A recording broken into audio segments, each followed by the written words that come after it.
الحج أشهر معلومات فمن فرض فيهن الحج فلا رفث ولا فسوق ولا جدال في الحج وما تفعلوا من خير يعلمه الله وتزودوا فإن خير الزاد التقوى واتقون يا. Salam alaikum wa rahmatullahi wa barakatuh. Eh bien, précédemment, je vous ai cité les rites de l'Umrah. À présent, je vais vous citer les rites du Hajj. Donc, je vais vous parler du Hajj et la manière de faire le pèlerinage. Le grand pèlerinage, Al-Hajj du 8e jour de Dhul Hijjah, qu'on appelle Yawm Tarwiyah.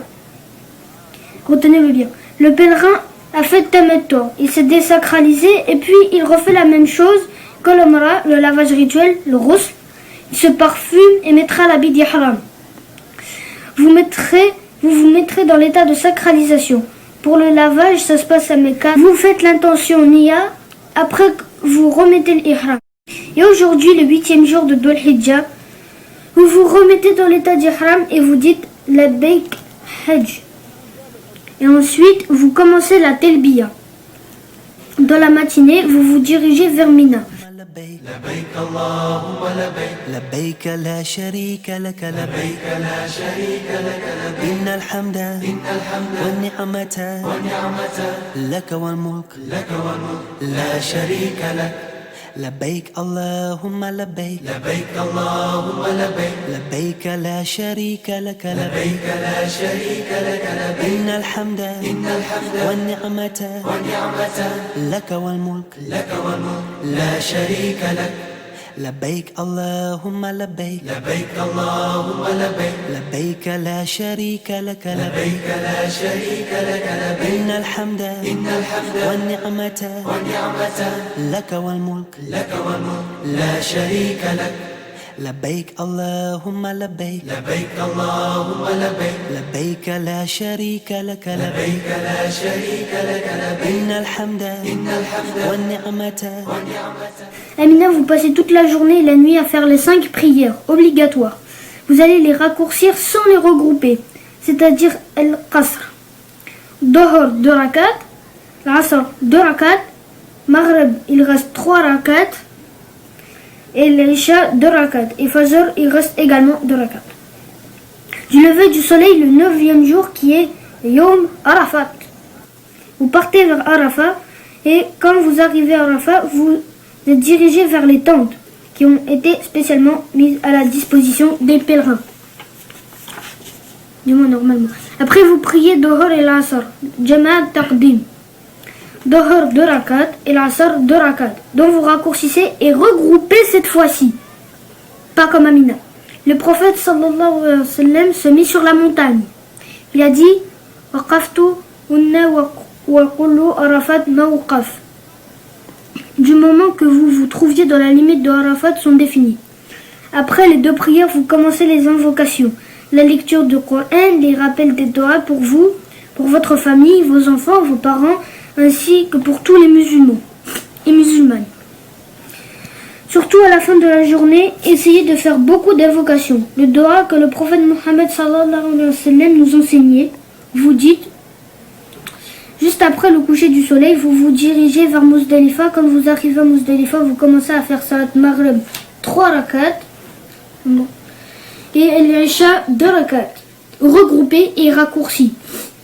Et ensuite, vous vous installez pour vous reposer et vous passez la nuit à Muzdalifa jusqu'au Fajr. Par contre, s'il y a des personnes âgées, des femmes enceintes et des gens qui n'ont pas la capacité de passer la nuit à Muzdalifa, de partir plus tôt. Mais le prophète Mohammed sallallahu alayhi wa sallam avait passé la nuit à Muzdalifa. Au matin, il a fait sa prière de Fajr. Ensuite, il est allé à l'étape de Mish'ar el-Haram. Il avait invoqué Allah jusqu'au petit matin.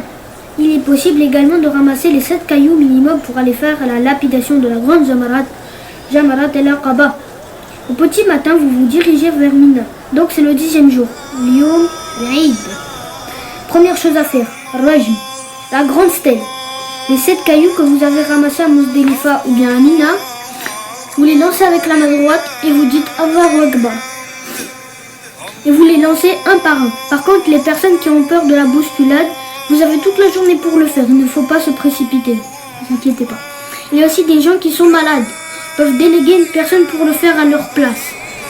Une fois que vous avez lapidé Jamarat al-Aqaba, vous vous rasez les cheveux ou les raccourcissez, où vous voulez. Mais il est fortement conseillé de se raser les cheveux. Le prophète sallallahu alayhi wa sallam a dit 3 reprises, il a dit qu'Allah accorde sa miséricorde à ceux qui se rasent et ceux qui se raccourcissent. Avant que je termine Inch'Allah al-Hajj, je parlerai aussi sur les conditions de la femme durant le pèlerinage. Faire le sacrifice comme la plupart des pèlerins ou des pèlerines, vous passez par des associations qui se trouvent soit à Médine ou à Mecca. Vous payez votre sacrifice et ça vous évitera d'égorger Amina vu le monde. Et à ce moment-là, vous vous trouvez dans l'état Tahalul Awwal, la première des sacralisations mineures. Là, vous avez le droit de vous dévêtir, d'enlever libas ihram, de prendre une douche, de remettre des habits normaux. Ensuite, le pèlerin se dirige vers Mecca pour faire Tawaf Ifada. Vous allez faire 7 tours autour de la Kaaba. Après Tawaf, vous faites 2 rakats devant Maqam Ibrahim et votre sa'i entre Safa et Marwa. Important, il y a dans le jour de l'Aïd 5 actes ou 5 rites dont vous avez l'obligation de faire. La lapidation des 3 stèles, raser ou se raccourcir les cheveux, le sacrifice, Tawaf Ifada et sa'i entre Safa et Marwa. L'ordre n'est pas très important le jour de l'Aïd. Le jour où le prophète Mohammed sallallahu alayhi wa sallam avait fait son pèlerinage, les gens sont venus lui demander à chaque fois est-ce qu'on peut avancer, changer d'ordre, et le prophète Mohammed sallallahu alayhi wa sallam à chaque fois disait Wala haraj, il n'y a pas de problème. Donc quel que soit l'ordre, se raser les cheveux ou les raccourcir, faire le sacrifice ou bien le tawaf, revenir faire la lapidation de l'ordre n'est pas important de toute façon. Mais on doit faire tous ces actes de manasik le jour de l'Aïd. C'est pas grave si on ne fait pas dans l'ordre, mais on doit les faire, Il reste le 11e jour, le 12e jour et le 13e jour, Ayyam Tashriq. Il faut passer la nuit à Mina. Pour ceux qui sont pressés de rentrer chez eux, Allah a dit celui qui est pressé, 2 jours suffit. Mais s'il veut rester 3 jours, c'est mieux pour lui. Le 11e jour, ce qu'on doit faire, ce qu'on appelle Arjam, les 3 jamarat, on commence qu'après Dohor, c'est-à-dire Ba'd Zawal. On commence par Jamarat Sokhra, la petite stèle. Ensuite, Al-Wusta, moyenne. Et on finit avec la grande, avec les 21 cailloux qui sont pas plus grands qu'un pois chiche. En tout cas, des cailloux petits comme de la taille d'un pois chiche, qui ne dépassent pas la taille d'un pois chiche. Quand vous avez ramassé un mina, vous commencez par lapider la petite, vous lancez avec la main droite les petits cailloux l'un après l'autre et vous dites Allahu Akbar. Bien sûr, on jette 7 cailloux par stèle. Sur chaque jamarat, vous lancez 7 cailloux, pour la petite 7, pour la moyenne 7, ainsi que pour la grande, 7 aussi. Chaque fois que vous terminez les lapidations pour les 12 jamarat, la petite et la moyenne, vous faites un dua en face de la qibla. Mais pas pour la grande. Il n'y a pas d'invocation. Vous lapidez et vous partez. Pour les invocations, vous demandez le pardon à Allah. Le prophète sallallahu alayhi wa sallam était resté très longtemps à faire des invocations et à pleurer à Allah. Alors je précise bien qu'il n'y a pas d'invocation près de la grande jamarat. Vous avez compris? Vous lapidez et vous continuez votre chemin. Ensuite, vous passez la nuit à Mina, encore une fois. Le 12e jour, vous faites la même chose. Vous ramassez les 21 cailloux à Mina et puis lapidez les 3 jamarat avec 2 invocations. Pour la petite et la moyenne. Et pour le 13e jour, vous passerez la nuit. Sinon, il faut quitter Mina avant le coucher du soleil. Donc si vous restez le 13e jour, vous faites la même chose que le 11e jour et le 12e jour. Je précise que le Rajm commence après la prière de Dohor et il dure toute la journée. S'il y a des personnes qui ont peur de la bousculade, comme nous l'avons cité, et surtout des personnes âgées, les femmes enceintes et tout, vous pouvez le faire après l'Asr, Maghrib, jusqu'à la nuit. Le prophète sallallahu alayhi wa sallam n'a pas limité l'heure des lapidations. Donc c'est bon. Donc vous avez fait le 11e, le 12e et le 13e jour. La lapidation des 3 jamarat est terminée, ainsi que les manasik du Hajj est pratiquement finie. Ensuite, vous retournez à la Mecque et vous continuez de faire vos prières al-Haram. Le prophète Mohammed sallallahu alayhi wa sallam nous a conseillé avant de partir et de quitter la Mecque de faire Tawaf al-Wada', faire les 7 tours de la Kaaba. Donc Tawaf al-Wada, c'est le pèlerinage d'adieu. Le prophète sallallahu alayhi wa sallam nous a dit dans un hadith rapporté par Muslim, vous ne partez pas avant de saluer le Bayt, la Kaaba. Donc ce moment-là, vous faites le Tawaf d'adieu et vous retournez dans votre pays, faisant un doha. Vous fasse, ce modeste rappel. Il vous sera utile et à nous aussi, et ainsi que tous les musulmans. Accomplir le Hajj et la Umrah de la meilleure manière. Je vous conseille d'essayer d'apprendre les manasik avant de partir et de pouvoir les pratiquer. Ne comptez pas trop sur le guide ou le mot tawaf. Qu'Allah accepte votre pèlerinage et vous comble de ce bienfait et vous accorde ses satisfactions qui est la piété. Salam alaikum wa rahmatullahi wa barakatuh. Donc je vous ai dit que on parlera de la femme, la façon qu'elle fait le pèlerinage. Donc beaucoup de patience, parce que la patience vous en aurez besoin, surtout pour ce grand voyage. Qu'Allah fasse que votre hajj soit hajj mabrour, wa sa'il mashkour, wa dan ben marfour.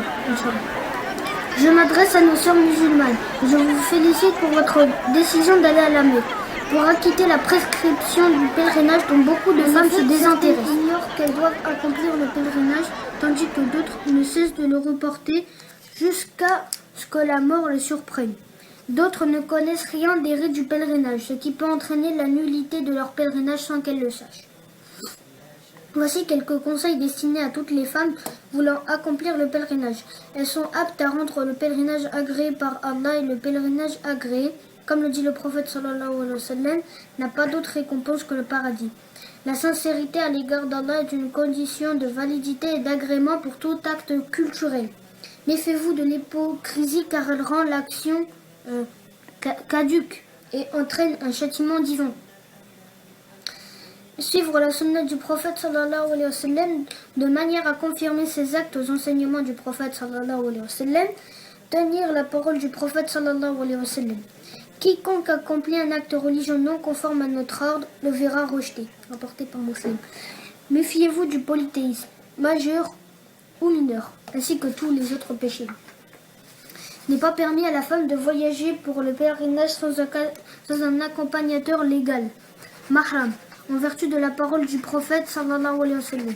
La femme ne doit voyager qu'avec un accompagnateur légal. Il est permis à la femme qui se met en état de sacralisation, ihram, de faire le ghusl, mais en effet la femme indisposée doit entrer en état de sacralisation et faire tout ce que font les autres pèlerins, à l'exception du tawaf autour de la Kaaba. Car vous devez retarder celle-ci jusqu'au retour de votre état de propreté rituelle. Si vous craignez de ne pouvoir achever votre pèlerinage, il y a ce doha que j'avais mentionné au départ du miqat. Vous dites: si j'étais empêché, mon pèlerinage serait interrompu, séance tenante. Et si vous avez été confronté à un obstacle vous empêchant de poursuivre votre pèlerinage, vous serez quitte. Vous n'avez pas à prononcer la talbiya haute voix. Quand vous vous mettez en état de sacralisation, vous pouvez porter des habits de votre choix, qu'ils soient noirs ou blancs, pourvu d'éviter tout ce qui s'assimile à des provocations comme vêtements serrés, transparents et courts. Et aussi vous interdit en état de sacralisation d'utiliser un parfum sur votre corps ou vos vêtements, ou bien de se tailler les ongles ou de porter un masque ou des gants. La parole du prophète sallallahu alayhi wa sallam dit que la femme ne porte ni niqab ni des gants. Bukhari. Évitez de montrer vos cheveux aux hommes après la rupture de l'état de sacralisation, moment de raccourcissement des cheveux. Durant le tawaf autour de la Kaaba, vous ne devrez pas marcher rapidement pour el-ram, sauf pour les hommes. Ainsi pour Safa al-Marwa entre les signaux verts, sauf pour les pèlerins. Vous ne rasez pas vos cheveux, mais plutôt les raccourcir à équivalent de 2 cm. Et ce n'est pas permis à la femme de toucher la pierre noire en présence d'une foule d'hommes. Vous n'avez pas à expirer le non-accomplissement du tawaf al-wada si vous êtes indisposé. Vous faites le tawaf en marge de l'enceinte sacrée. Je pense, Inch'Allah, que je vous ai donné une image réelle sur Hajj Umrah. Ashhadu an la ilaha illallah, astaghfiruka wa natubu alayka, alhamdulillahi rabbil alamin.